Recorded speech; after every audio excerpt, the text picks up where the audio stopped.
Kuzuzambo, this is Yangchin Sirinzin. Welcome back to the third segment of our show where we are talking about the Kalachakra. I have with me Dr. Niraj, who will talk about the third chapter of Kalachakra this time, and the third chapter is about the initiation and the sand mandala. Kuju Jangpo Yangchen. It has been fabulous today here in Bhutan. So day before we discussed about first two chapters. Yes, today is a very important segment, that is third chapter, which concerns with construction of sand mandala and the empowerments. Okay, thank you. The third chapter, Doctor, the third chapter of the Tantra is on initiation and the construction of sand mandala. And it also says that the Vimaprabha commentary mentions about presence of several mandala as the time of preaching by Buddha to King Suchendra. Yes. So can you please kindly enlighten us on this, about especially on the astronomical mandala, Dharma Dhattu mandala, and the Patal mandala? Patal mantra. Yes, it's not in the main Tantra text, but the Vimal Prabha mentions that at the time when, as per traditional account, when Suchandra, King Suchandra of Sambala, so he was given this Kalachakra teachings by Adi Buddha, so at Dhanakatak. So at that time there were three mandalas which were in space, that Nakshatra mandala, and on the ground that was Dharm Dhatu Vagishwar mandal of Manjushri. This is interesting. And then there was one Patal mandala. So regarding Nakshatra mandala, I have been thinking a lot. The Vimal Prabha mentioned that this had, 16 segments. But I think if there was a Nakshatra mandala, then that would comprise of Polaris, Dhru Tara, and August, the canopus stars at the center. And I have tried to identify and bring correspondence of Polaris with Kalachakra, and August, which is always moving, a dynamic aspect of the feminine with Mata. Then we may be having 27 constellations, and then 12 zodiacs, and then 10 planets, then the belt, Orion belt, and there were many yog taras which were identified in ancient Indian astronomy. So maybe those yog taras would have been arranged in that nakshatra mandala. Now coming to this Patal mandala, which is below the surface. So it is said that the Naga serpents, they rule the Patal, and there are 10 Nagas which have been mentioned in the Kalachakra Tantra. Apart from that, there may be different kind of gems and jewels which is found underground. And Dharm Dhatu Vagishwar Mandal is for Manjushri, and the detailed description is not in the Vimal Prabha, but in Nispan Yogavali, Abhishek had discussed about Dharm Dhatu Vagishwar Mandal. And it's a 219 deity mandalas. Here, if you see, the Kalachakra mandal has almost adopted completely the Dharm Dhatu Vagishwar mandal of Manjushri. And as we had already discussed, that Kalachakra is influenced by, depends much on Nam Sangiti, which is a part of Manjushri Mool Tantra. So even the mandala it has adopted.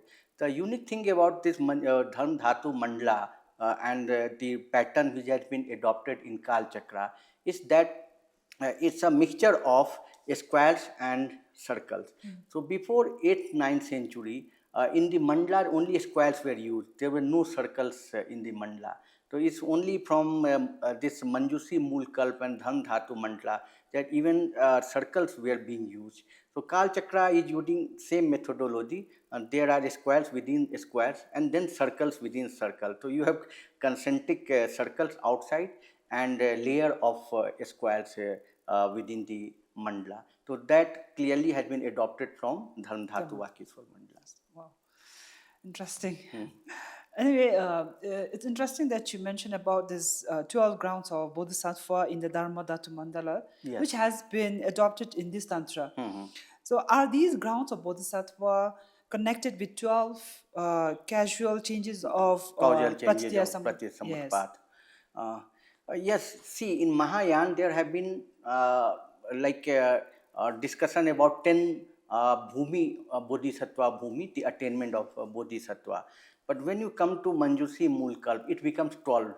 Kalachakra also adopted the same 12 Bhumi model for its practice. And in Kalachakra, everything has been linked with Pratyasamutpat. We were discussing yesterday that Pratyasamutpat, in a way, the great seal of the reality. So it operates in every realm, but it's intra-realm. So 12 chains of Pratyasamutpat, each has been linked to one of the Bhumi. But how? Like if one chain, there is a season of one chain, then one Bhumi, ground of Bodhisattva, is attained. So in the Kalachakra practice also, at the higher stages, you have to stack the moments of bliss from your secret chakra to the crown chakra, and that had to be stacked at 6 chakra, and each chakra you attain 2 Bodhisattva Bhumi. So when you stack 21,600 moments of bliss, then you attain the 12th the Bodhisattva Bhumi, and 12 Bodhisattva Bhumi, that is of the Samyak Sambodhi, perfect enlightenment. So this model is again adopted from Manjushri Moolkar. So, apart from describing about Sant Mandala in this chapter, are there any other mandala that has been discussed in your book? Yes, the Vimal Prabha commentary written by Pundik Walti, this Kalachakra Tantra text, there has been mention about mind mandala also, and the speech mandala. Then there is Dhatu mandala. So I have tried to locate which mandala has been discussed where. So if you see the 3rd chapter which we are discussing here, the construction of sand mandala has been described, plus construction of speech mandala. So speech mandala will comprise of alphabets, the mandala of alphabets, the seed syllable, so arranging the seed syllables. Then the 4th chapter, when we will be discussing, this is on mind mandala, because there within your mind you have to visualize deities and arrange them in mandala. And then the last chapter we will be discussing, so that is on Dhatu mandala, the constituent of body itself that forms a mandala. Like our bones become pillars within mandala. So that way blood is on the south side of the mandala. So that way, that is the Dhatu mandala, that is in the 5th chapter. So apart from that, there have been mention about even mandala of the women's womb. So it's interesting that it's not only sand mandala, there are other mandalas also. But sand mandala is the preliminary thing from with the empowerment, public empowerment can be done. Yes. Okay. So before the entrance of a disciple into the mandala, right, certain qualities, both the disciple as well as the teacher is said to be examined for the empowerment. So according to you, what qualities a good disciple should have to receive the Kalachakra empowerment? This is a very pertinent question with people who want to receive empowerments in November, they must understand. So the qualities of a good disciples have been listed in the fourth verse of this chapter, and those are again 12 qualities. One can one can make correspondence with 12 causal chains of Pratyasamutpat. So foremost, it like he had to be gambhir, doing deep thinking, and then he had to be generous, and then he must follow what Guru teaches, Guru's precepts. Then he should be renunciate, and he should have that moral integrity. Then he should have some quality. He should be skillful. He should not divulge the secrets of his attainment to non-followers, and he should not keep company with wicked people. He should also have faith in Tantra. So these way there are 12 qualities which a disciple must inculcate before empowerment. So many steps to follow. So, since you have already talked about these different qualities that a disciple should have, what are the 10 wholesome, Unwholesome, actions yeah, that a wholesome actions. disciple should undertake before that?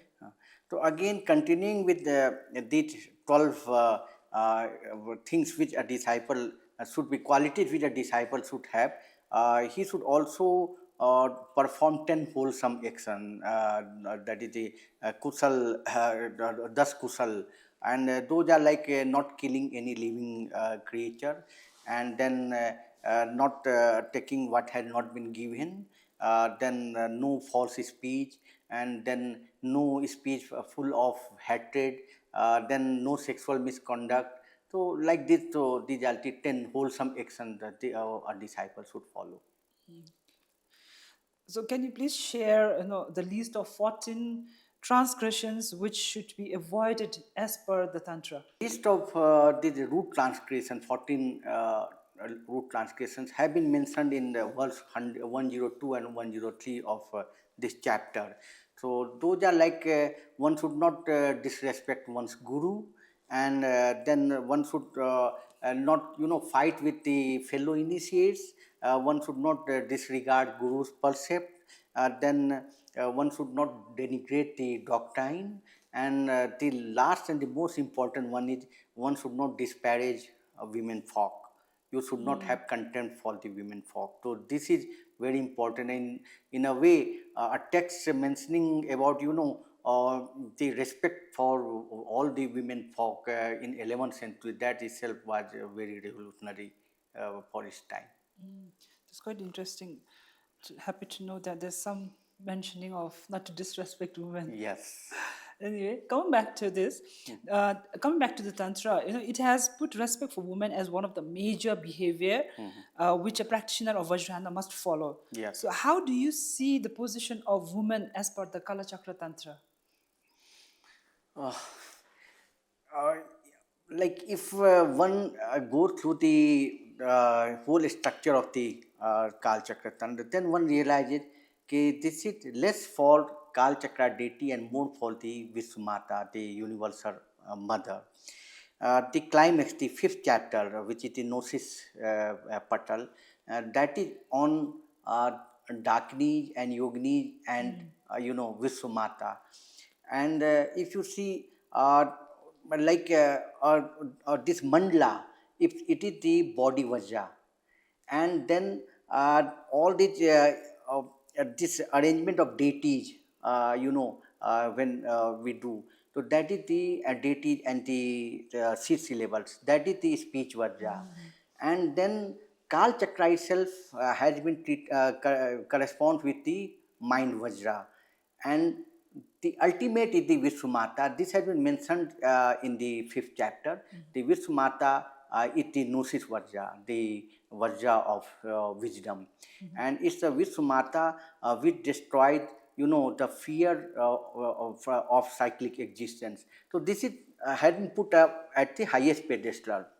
Apart from that, if you see out of 720 deities of the Kal Chakra Tantra, I'm counting the central deity of Kal Chakra and Vishwamata as one because it is non-dual. So out of 720, you have 562 deities which are female in nature. How many? 562. Wow. 562. Out of 720. 720. And the male deities, I think, is only 60. And remaining are the elemental deities like planets, constellations. So these are neither male nor female. So 562 deities are female deities in this mandala. And yesterday we were discussing that there is another mandala of the Adi Buddha in which there are 1620 deities, and that mandala, the highest mandala, that is for based on the movement of the moon, lunar moon across the 27 constellations. So that if this mandala is based on the movement of sun, and still you have 562 female deities in the mandala. Yes. So imagine about the original Adi Buddha mandala of the Kal Chakra, which had 1620 deities based on the lunar movement. So for me, this whole tantra is basically dedication to the great mother, the universal mother Vishwamata. That the fifth verse of the Tantra, it mentions about the 7 initiation through the sand mandala. So can you please explain to our audience, the structure and the level of initiations and also their linkages with the causal chain of Pratitya Samutpat. Samutpat? Yes. You rightly pointed out the fifth verse of this chapter. It mentions about 7 initiation. The exact line I'm just quoting, that is Deya Sapt Abhisheka Kalus Malhara Punya Hetu Sutanang. And that is confer the 7 initiations to the sons to remove the stains of impurity for the sake of merit. So these 7 initiations which can be given in public and through sand mandala. So I'm just going to narrate about each initiations briefly. The first one is water initiation. Toi, Abhishek. Abhishek is initiation, or in Western translation they also translate it as the empowerment. So water initiation is the first one, and that starts by invoking goddess Tara. So this is interesting because goddess Tara is also very popular in Bhutan, and thereafter we have. What happens with the water initiation?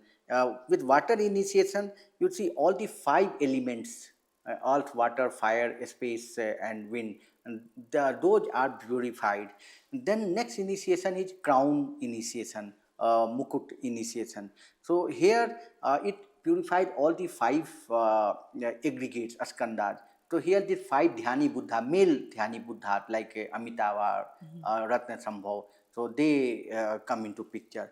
Then you have ribbon initiation. You must have seen in Kalachakra empowerment ceremony people, just putting a red ribbon over their eyes. So this ribbon initiation, it meant for perfecting, purifying your 10 perfections, the parmitas. Then comes the Vajra bell initiation. So we should understand, if you see in Kal Chakra, the bell is having a Vajra, all that. That shows non-dual unity of Kal Chakra and Vishwamata. So generally the right side, not generally, it's right side is the masculine side. So Kal Chakra is right side. So the Vajra, if these are independent, the Vajra had to be held on the right, and the bell had to be held on the left side. But in Kal Chakra empowerment, the Vajra bell are united into a single one. So what does that show? So that is for uniting the solar right channel and the lunar channel. So that is purifying the 2 channels so that prana then start flowing into your middle channel, madhyama. So thereafter, you have 5th initiation is pledge, breath initiation. And this purifies your senses and sense organs and the sense objects. Then comes the name initiation, Nam. So this brings into picture the 4 Brahm Vihara, that Karuna, Maitri, Mudita, and Upeksha. And then it is permission, Agya initiation. So here there is a union of emptiness, Sunyat and Karuna, emptiness and this compassion. So it is said that once you have taken this permission initiation, then only you are allowed to enter into the next higher initiation. So these are the first 7 initiations. So if one takes initiation from this through the method of sand mandala, so one automatically gets these 7 initiations in one go. The 8th initiation, it is meant only for monastics, that is Kumbh initiation, pitcher initiation. 9th is meant for ordained monks, that is a secret initiation, Guhya. And then we have wisdom, gnosis, pragya, gyan, initiation for very mature astavir kind of practitioners. And the last initiation is the Mahamudra initiation, 11th, which has been discussed in the last chapter, fifth chapter, which is the highest. So, see, there are 11 within this Patit Samutpat, when you have 12 Nidanas. So, if you break each initiation, causes cessation of one of the chain of Patit Samutpat. So, after 11 initiations, the chain is broken, and the last one is old age and death. So then that Jara Maran cannot happen, and one can obtain the Vajradeha. So this is the principle of initiation. Tantra has even classified type of soil for the construction of sand mandala. Yes. And then it has also put in the color typology. So what kind of soil is fit for constructing mandala for invoking the global peace? Yes, generally when Kalachakra empowerment is being given to these things which are very textual based on the Kalachakra Tantra, these are not given that much significance. But I think if we are following our tradition, then we must follow the what has been ordained there. So as you are aware, in Kalachakra is all chromodynamics. Everything has also color, and therefore finally your realization is also colorful. It's rainbow body. So in the eastern side is black color, in the western side is yellow color, in the northern side is white color, and in the southern side is red color. So similarly, soil has been classified into these four colors. Yeah, you have got black soil, which is generally rich in organic contents, and then you have red soil, which is rich in iron and aluminum oxide, and then you have white soil, rich in silicate and salt, and yellow soil, which is rich in hydrated iron.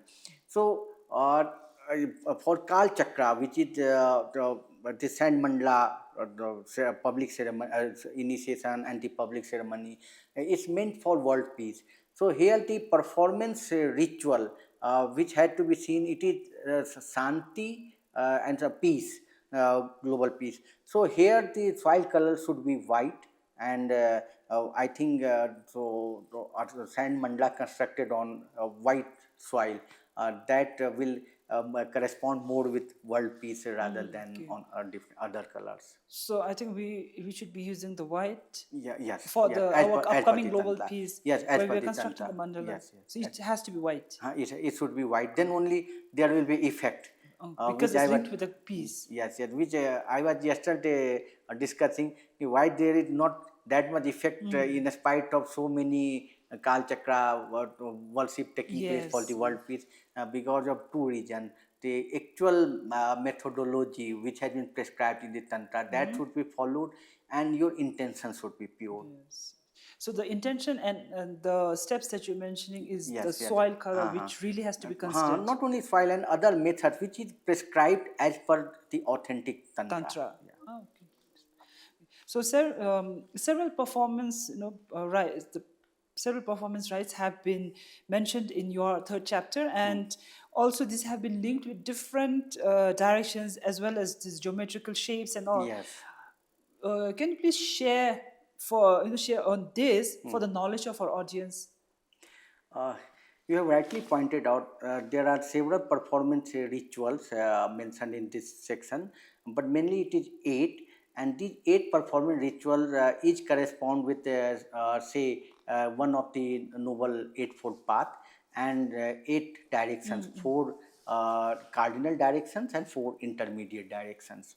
And now the rituals like nourishment, pushti, or santi for peace, or maybe for uchatan, like expelling someone, or maybe bewildering someone. So these kind of 8 rituals are placed in different directions. Let us consider this prosperity. This is in the northern direction, and the fire oblation which had to be done. So the shape of the pit, that should be of a square. But for peace, Santi, the direction is northeast, and the shape of the pit that had to be circular. Okay, so similarly for says expelling someone, expulsion, then that had to be done in the eastern direction, and the shape of the pit will be pentagonal. Yeah, for subjugating someone, the direction will be southwest, and shape of the pit should be heptagonal. So it's very interesting. Everything has been categorized, into geometry, numbers, colors. So it's at various levels. And all this has to be followed And very, this would be followed for the for the ceremony to have real impact. on, yeah. Okay. So leaving aside this geometrical, the soil, the typology and all, let me ask you, what is nicer? How Nyasa. different, Nyas, how different beach mantra like Om and Hum are they, are placed or are to be placed at 6 chakras of the body. Can you please explain with the details like the color and the planetary mandalas that are associated with these chakras? Day before yesterday, we were talking about it in the second chapter, the 6 chakras. Now, see, Nyasa is something very important. It's basically this defines, this is a special characteristic for tantric worship compared to other Vedic worship, because through this process of Nyasa, whereby you put syllable alphabets within your body, you transform a normal ordinary body into a divine body. So you deify yourself as a deity, and so that transformation is done through this nyasa. So Yes. you have got 6 syllable for you have to place 6 syllable at different chakras, like Om had to be placed at the forehead. So now let me the second part of the question. So the colors and the planetary mandalas of the different chakras. Yeah. So see this heart. So heart, you have to place hum here, hum. Like you have this the 6 syllables of in Kal Chakra. There are 6 syllables. Om is here. Ah is here, and then hum is at heart, and ho is at navel, and then you have hung at the top, and aksha is at the secret chakra. Okay, these 6. So Om at forehead, this is white in color, and there is a lunar orb here. And Ah is red in color, it is at throat, there is solar orb here. Hum is black in color at heart, and it has a Rahu orb. And then you have Ho, it is yellow in color at navel, it has Kalagni orb. But what is Kalagni? Kalagni is not Ketu, because I am seeing at many places Ketu have been listed separately than Kalagni. So Rahu, Ketu, Kalagni. That means Kalagni is different. But what is Kalagni? So Kalagni, but if you see, is akin to black hole. When everything is destroyed, something the fire of the cosmic dissolution, that is Kalagni. So when everything get destroyed, and still it impacts on all other things. So just like black holes have their own gravitational pulls. So Kalagni is akin to the black hole. So that is that orb is at navel, and at hung you have basically there is no planetary thing, but it's a space element, and at aksha we have the gnosis element. So and then all these 6 are also linked with one of the dhyani buddhas. From the 6 chakras, I always thought Hum is in green color. And green Because color, it's near the heart, I don't know. no, green color is here, it's a space element. Okay, Yeah. Okay, interesting. I always thought it's here, the green color. Anyway, how were these chakras and the 6 syllables linked with the Dhyani Buddhas? Dhyani Buddha. Yeah. And see, in Kal Chakra again, there are not Panch Dhyani Buddhas. One additional has been added, that is Vajrasattva. So there are 6 Dhyani Buddhas. So let us start from the crown chakra. So here we have Akshobhya, Dhyani Buddha, and then at forehead we have Amitabh. Okay, then at throat we have Ratna Sambhav. At heart we have Amod Vajra. At navel we have Vairochan. And at the secret chakra we have Vajrasattva. So these are the 6 Dhyani Buddhas. Dhyani Buddhas. Yeah. Okay. So how can someone explore the different layers of the mandala? If you can explain this a little bit in detail.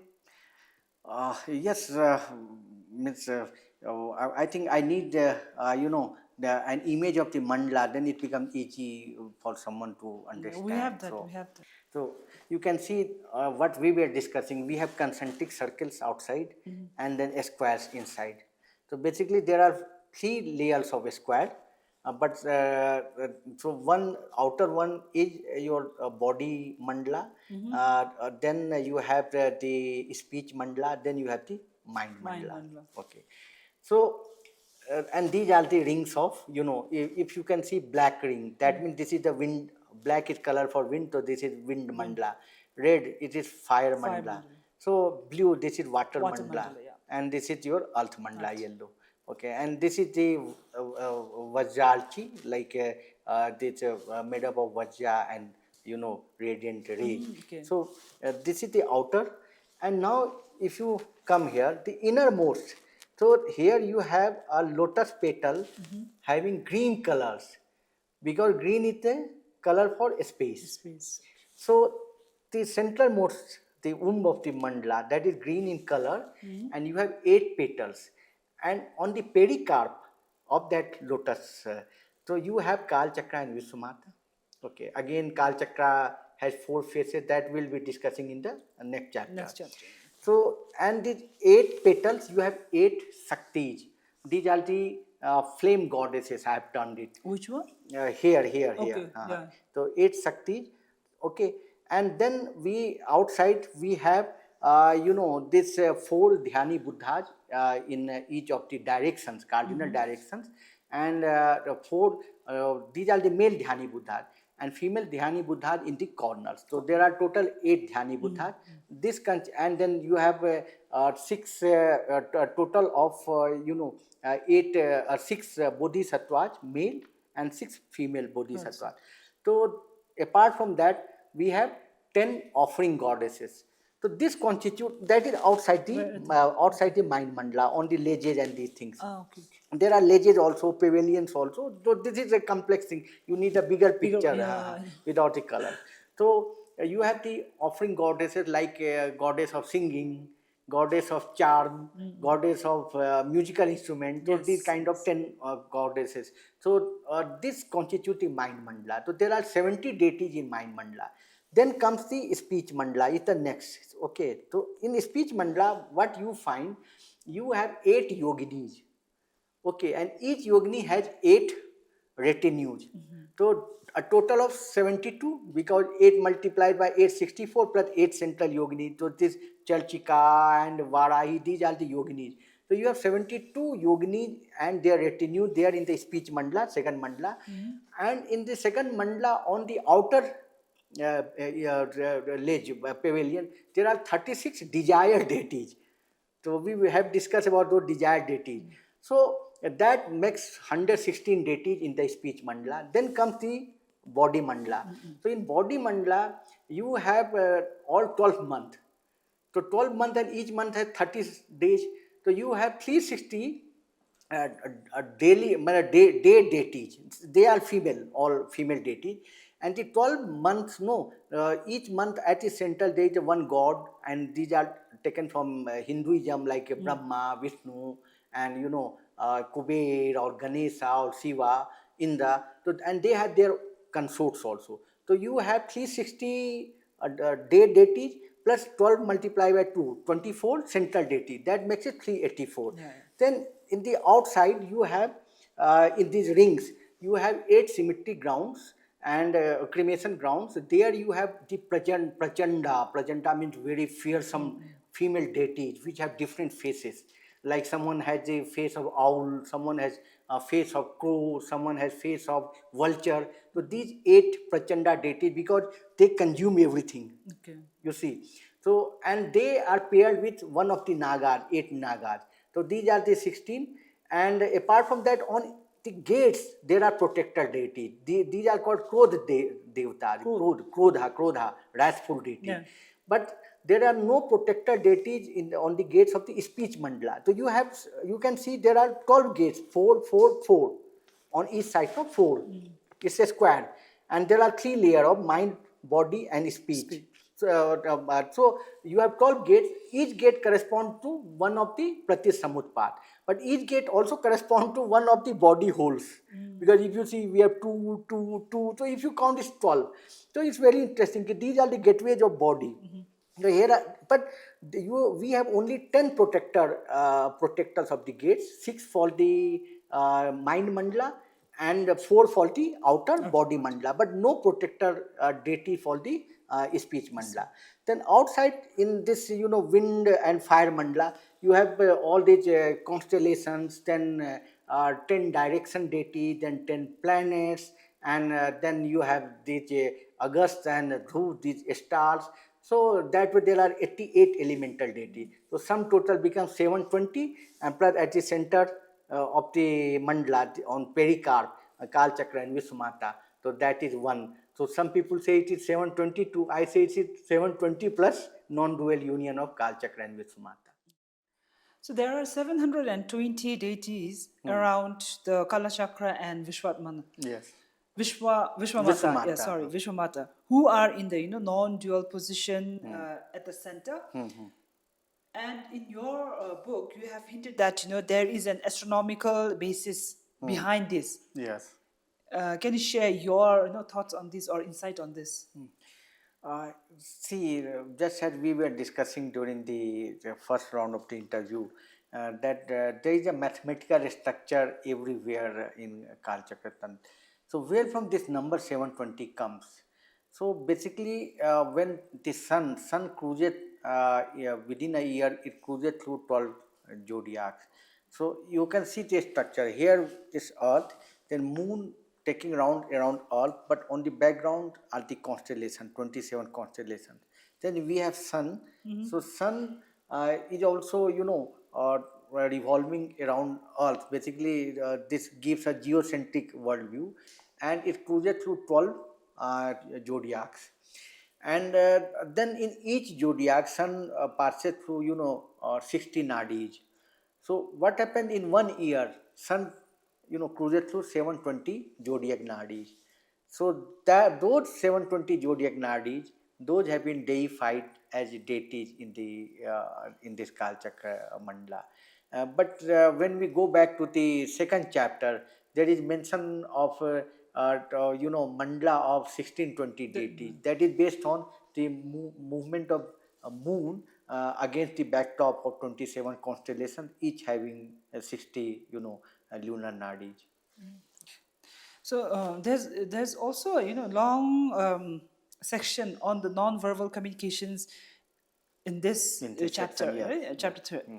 So do you think this was meant to show that the meaning is not only phonocentric? Phonocentric, yes, and also that does it mean the meanings also depends on the context rather than being the very essential parts of the words or the world. So in a way, what I'm trying to ask you is that it postulates a non-logocentric philosophy, Yes. where it predates that modern philosophies like Daridra and others. Darida, yes. Maybe yes, something on that, if you can talk. And see, in Buddhism, the first basic principle is that everything is impermanent and everything is changing. Then how can something have, eternal meaning? So in Sanskrit linguistics, there was this school of Bhalthari Asphotvada, where it is mentioned that, the meaning is inherent in the words and how that meaning, that science once utterance is done. But here, because the law of impermanence operates in the world of meaning also, so meaning keep on changing. And it depends upon the context. Same word can have same word had dozens of meaning even within this tantra. Now, and this tantra wants to show that there are not only phonetic, like meaning is not only dependent, even though it is contextual, it's dependent only on alphabets. Okay, so there are non-phonetic communication also, just like by your glance, drishti sanket, and then you have by gestures. Okay, so Sanket by the mudras. So and these are non-phonetic. So in a way, what Martin Heidegger or Derrida, they have been arguing against the logocentric tradition of the Western philosophy. So they in a way propounded a non-logocentric tradition, and they said ki no, a meaning can be conveyed even without words to your.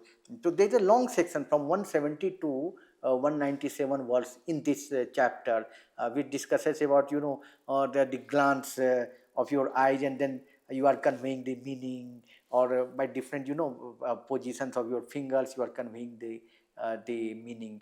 And in fact, in Buddhist philosophy, we also know how this